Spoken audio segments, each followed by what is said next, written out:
So Mitch is telling me, David, I haven't had a good night's sleep in years.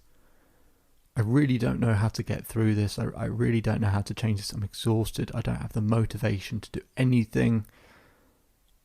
I'm really struggling. Hello and welcome to the Self-Belief Chief podcast. You're here with David Holman. If you haven't done so already, make sure to subscribe to the podcast for the latest information, episodes, science, research, anything in and around self-belief to help you propel and to grow your life. And let's begin. So I'm talking with Mitch. He's not been able to sleep for years, as he says. I have a good night's sleep. Now, sleep is one of those things that becomes the elephant in the room, right? It becomes a thing that gets bigger and bigger in your mind, and in and of itself, the worry and fear of not being able to sleep stops you from sleeping. Now, I get the privilege of working with some very highly qualified expert individuals in different areas of life. So I've spoken to people in and around sleep. So I'm going to give you some of that information, some of it which you may know but are not doing, and some things just to change little habits that in different phases for different situations of life can make a difference.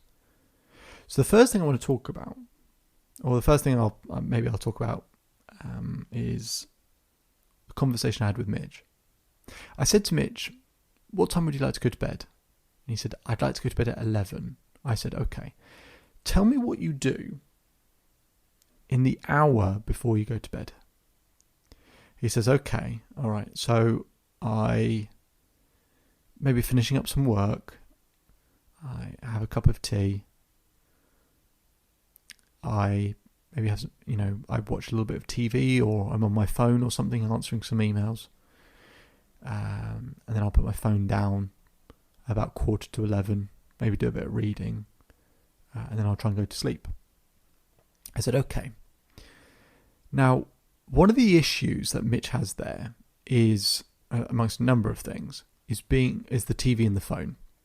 So you probably have heard this stuff, but if you haven't, if you think of the sun, when you look at the sun, basically the sun sends a signal to the brain saying we need to stay awake. Right, this is daytime, this is time to be awake. And when it's dark, it sends a signal to the brain saying, oh, this is nighttime, this is a time for us to go to bed. So, when we look at a computer, TV, phone, it emits a blue light. And that blue light does exactly what the sun does. It tells the brain to stay awake. So if Mitch is using any of those devices in the hour before he goes to bed, it's going to cause a big problem, because here's what research finds. From the moment you turn off a TV, a phone, laptop, whatever it might be, from the moment you turn it off, it takes 3 hours to get into a deep sleep, which is the whole point of sleep, to get into a restorative state so that your brain and your body can be repaired.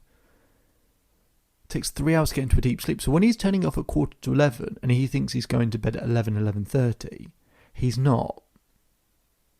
Let's say 11:15, 3 hours, he's not in a deep sleep till 1:45. So he's waking up at 7. So he's basically only getting 5 hours sleep, if that, a night, when he thinks he's getting more, but he's not. Now, phones do start to have a kind of a night filter. They don't tend to be great though. And there are lots of apps you can get, they're free, that not only block out the blue light, but actually emit a red light. A light that's actually sending you to sleep. So for example, I have an Android phone. I use an app called Twilight. And at a certain time, it starts to emit a red light. So it's actually sending me to sleep. Because sometimes I have to work quite late. But I don't want to be kept up all night. And so by the time I actually go to bed, I'm actually sort of falling asleep. And I'm ready to be in a deep sleep straight away. So that was the first thing we did with Mitch, was actually get him, to change those habits and use those filters. So actually, at 11 o'clock, he's sort of falling to sleep. Now, they're available on phones and on laptops. I'm not aware that you can do it with TVs. So you might just have to, if you've got something you want to watch, you just switch to a phone or a laptop. Okay? Because then, if you think about it, If you have those filters on, you are going to get 3 hours sleep back a night of, deep sleep, potentially. Let's just, for argument's sake, let's just say you get 2 hours deep sleep a night back, okay, instead of 3. So 2 hours a night, that's 14 hours a week. So that's basically 2 extra days worth of sleep, or 2 extra nights worth of sleep. Imagine how much better you feel when you have that level of energy. That you're actually well rested, you've had enough sleep. It didn't take long, maybe a couple of weeks, for Mitch to get into that habit and actually go, I actually feel better, I'm getting more deep sleep. And it was just a simple habit change. Now, there are probably 10 other things I could mention about sleep, right? Not eating too late, not drinking too late, a whole host of other things that would improve the quality of sleep that I've learned from really highly qualified people. But sometimes I speak with people who are going through something really difficult and they feel like they've tried everything. And they try things that are trying to help them sleep. And again, like I said at the beginning, it becomes the elephant in the room. Like, this hypnotherapy or this meditation is supposed to help me sleep, but it's not doing that. So I suggest, if you're going through a really, really, really tough time, you're going through grief or some really tough place, and you're really struggling to sleep and it's become a thing in your mind, what you should do is on your phone, put something like a series or put something fun or funny on that makes you laugh. Maybe something that can play on repeat, i.e., it just plays the next episode one after another. And just listen to it. Just have the phone face down and just listen to it. And just enjoy it. Right? Listen to it casually. And you'll be sort of laughing or smiling to yourself with, you're lying down, eyes closed. And it'll just help you to relax, and it'll stop you thinking about the sleep. And the reason I like this idea, and the reason why it works for people, is I like the idea of smiling at the end of the night, at the end of the day, before you go to bed.